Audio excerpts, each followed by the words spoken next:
Olá, prezados amigos, amigas, alunos, alunas. Mais um vídeo estamos trazendo aqui para o canal ArteJus e agora especificamente sobre um fato notório de grande relevância política e jurídica no nosso cenário nacional, que é a decisão proferida pelo ministro Celso de Mello que determinou a oitiva do ex-ministro da Justiça Sérgio Moro perante a Polícia Federal em Curitiba. Bem, nesse momento nós vamos fazer uma análise técnica dessa decisão e dos desdobramentos jurídicos para fins acadêmicos e para explorar os desdobramentos processuais penais dessa decisão. Primeiramente, o que é importante destacar é que esse expediente investigatório ele nasce de uma petição formulada por um grupo de parlamentares perante o Supremo. Essa petição foi distribuída pelo ministro Celso de Mello e o ministro Celso de Mello, então, dá uma decisão abrindo vista ao Procurador-Geral da República para que ele se manifeste sobre as diligências que foram solicitadas, indicadas por esses parlamentares. O que chama atenção nessa decisão é que o ministro Celso de Mello, ele determina essa manifestação do Procurador-Geral da República de ofício, sem que haja um pedido expresso dos parlamentares, em respeito ao modelo acusatório do nosso sistema processual penal.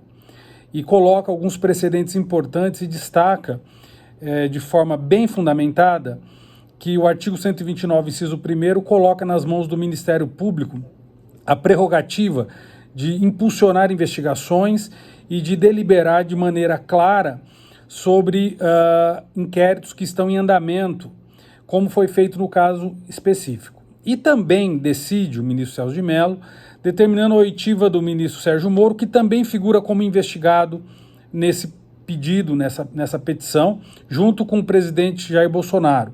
Então nós temos dois investigados, Sérgio Moro e Jair Bolsonaro. Apresentou-se uma dúvida de alguns alunos no sentido de saber por que o ministro Sérgio Moro está figurando numa petição perante o Supremo se ele não tem foro por prerrogativa de função, já que ele não ostenta mais o cargo de ministro da Justiça. E aqui a explicação técnica se dá em razão da súmula 704 do STF, que determina que quando houver conexão ou continência entre infrações penais e agentes, o foro de maior hierarquia se sobrepõe ao de menor hierarquia, estabelecendo uma via atrativa. Foi o que de fato aconteceu. Pelo fato do presidente da República, Jair Bolsonaro, ter foro por prerrogativa de função no Supremo Tribunal Federal, e ele está sendo investigado juntamente com o ex-ministro Sérgio Moro, é que tanto o ministro quanto o presidente da República figuram nesse expediente investigatório. O que é importante destacar também, foram feitas as oitivas do ex-ministro na data de ontem, na sede da Polícia Federal em Curitiba, e todo esse material que foi colhido agora vai voltar para o Ministério Público Federal, para a Procuradoria-Geral da República. Nessa decisão, inclusive, o ministro Celso de Mello determina que isso aconteça, para que o Ministério Público presida essas investigações, e aqui nós estamos falando efetivamente de um poder investigatório do Ministério Público que decorre naturalmente da sua atuação dentro do próprio modelo acusatório. Isso fica muito claro na fundamentação do ministro Celso de Mello, quando ele coloca o MPF como sendo o órgão obrigatoriamente vinculado a esse expediente para que se respeite o modelo e o sistema acusatório do processo penal brasileiro. Tá? Isso representa uma decisão muito importante porque até agora nós não temos aí nenhum ato de maior constrição, como um indiciamento ou qualquer impacto maior. Aqui, na espécie, nós temos apenas o presidente da República e o ex-ministro como investigados. Não há nenhuma fixação ou atribuição de restrição maior a um direito fundamental, como um indiciamento específico.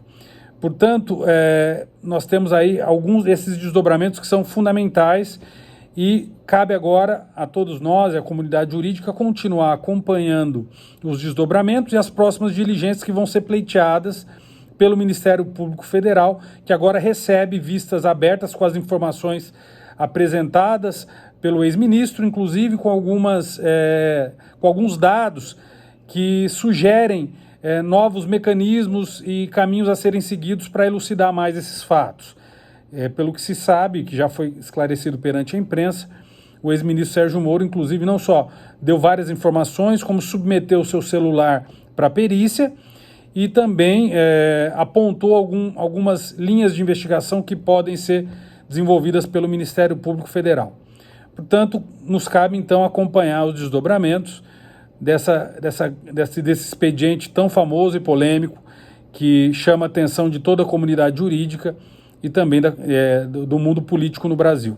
Eu agradeço a participação e atenção de todos e continuamos no nosso canal Arte Jus. Peço que curtam e compartilhem os vídeos e que nos acompanhem. Obrigado.